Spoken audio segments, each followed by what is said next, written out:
G'day and welcome to another episode of Kiwi Car Life. And through filming videos here on the channel, I've had the pleasure of driving, probably the best part of 500 cars. Everything from a Nissan Tiida, which is unlikely to contribute much to today's video, to a Ferrari 458. And through driving all of these cars, I've decided to compile 15 car features that I think are so excellent, all cars should have them.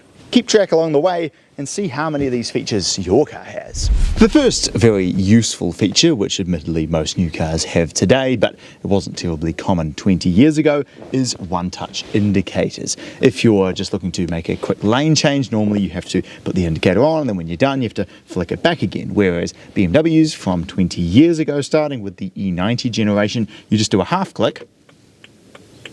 It'll click 3 times, auto cancel, and that gives you just enough to exit a roundabout or make a quick lane change without having to then cancel the indicator again yourself. Very useful.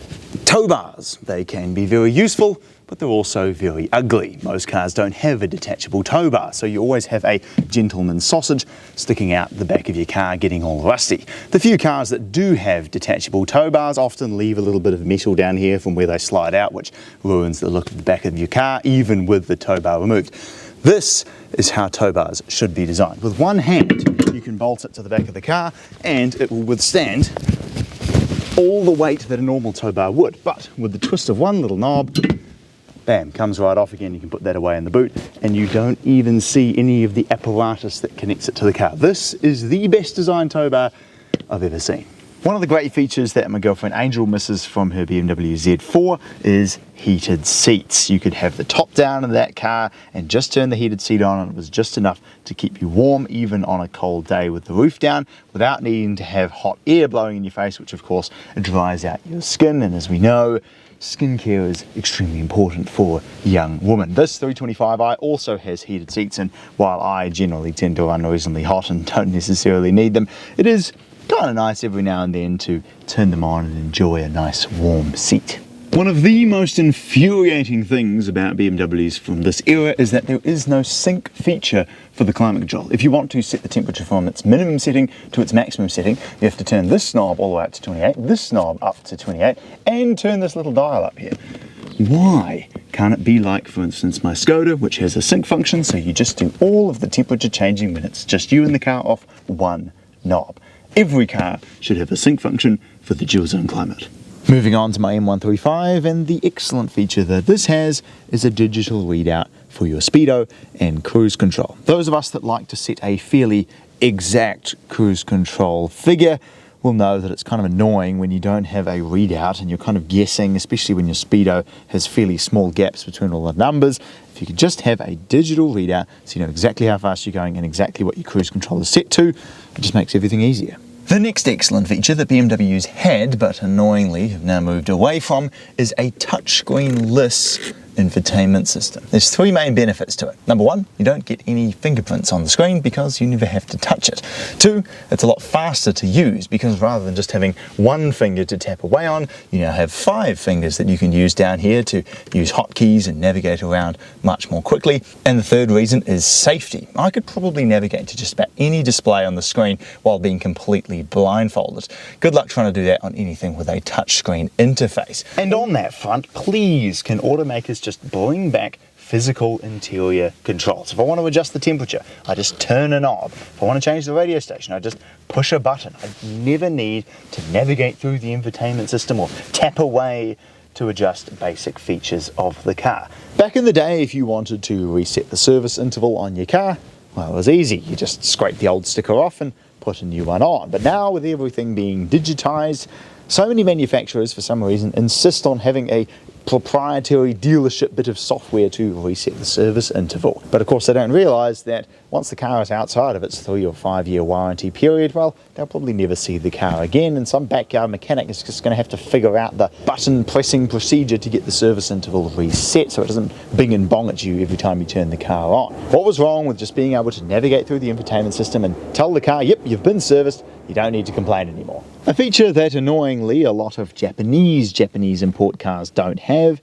is the ability to change the language on the infotainment screen. If you buy, say, a fresh import Honda Fit, it'll probably come with a decent looking factory Honda Internavi system until you start to use it and realize everything's in stick language and there is no ability to change it to English. So you're left with no choice but to rip it out and put an ugly Pioneer aftermarket screen in. Japanese manufacturers seem to be very short-sighted on that front, only installing proprietary special Japanese only screens, while of course forgetting that their cars will probably spend more time abroad once they get exported out of Japan than they do in the country they were originally manufactured for. BMWs, on the other hand, are sold worldwide, and so they come with one infotainment screen, the iDrive system, which you can change the language into just about anything you want. This car's a Japanese import, but you'd have no idea because apart from the sticker up here on the sun visor, the entire infotainment screen you can change into English along with the gauges, and everything just works. This is how it should be. When hooking up a trailer to the back of your car, there's nothing more annoying than having to, of course, send someone around the back to check and make sure that all of your lights are working before you take off. But this Škoda has one of the best designed trailer attachment systems I've ever seen. When you plug a trailer in, it realizes and then disables the reversing camera and rear parking sensors so that they don't constantly go off while you're trying to reverse it. And it will do a trailer bulb check. So if any of the bulbs are out, it will then tell you in the infotainment screen without you even needing to wander around the back and check. Fantastic. Normally, if you want to drop the back seats of your car, you have to wander around both sides pulling on the levers to drop the rear seats down. Whereas this Škoda has got an excellent feature where you just simply pull on these two levers and it automatically folds both back seats down.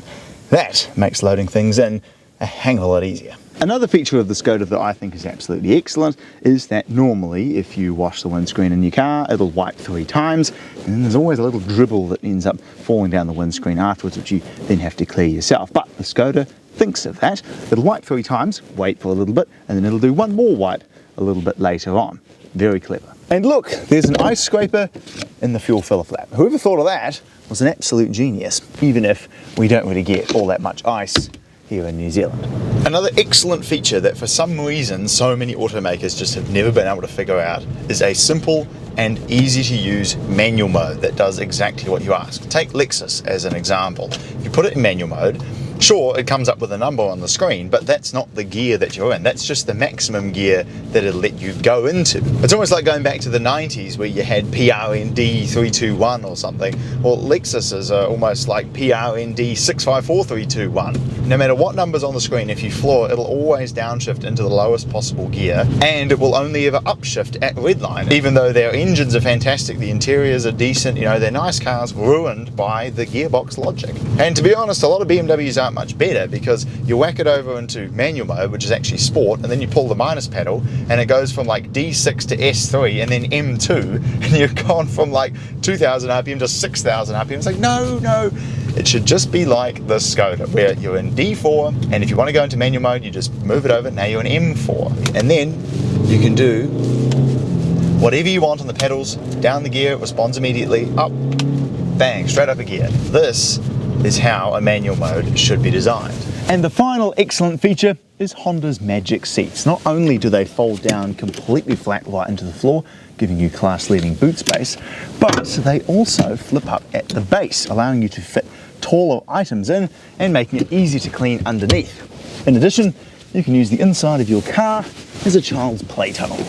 Well, there we are. That's 15 features that I think are absolutely excellent. And if a manufacturer were to build a car with all of those features, powered by a hybridized, naturally aspirated, high-revving powertrain that would get decent fuel economy, but also sound fantastic and make a decent amount of power with drive to the rear wheels, well, in my mind, it would be the best car in the world. But seeing as that doesn't exist, I guess I'll just have to stick with these two. Thanks for watching. I'll see you next time.